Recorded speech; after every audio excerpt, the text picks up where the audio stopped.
One of my favorite weeks in encountering God's love from Genesis to Revelation is chapter 42, entitled Not Forsaken. It begins with Jesus' words on the cross, my God, why have you forsaken me?"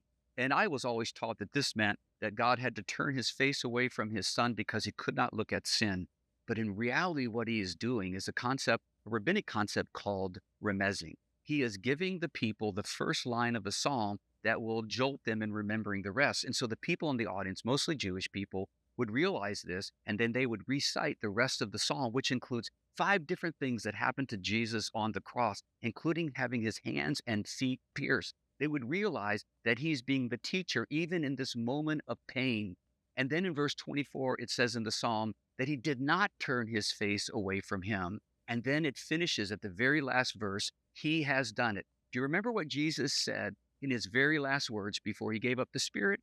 It is finished. At the very last moment, Jesus is teaching us and leading us back into the garden. And here's the lesson: God did not turn his face away from his son, and God will not turn his face away from you either.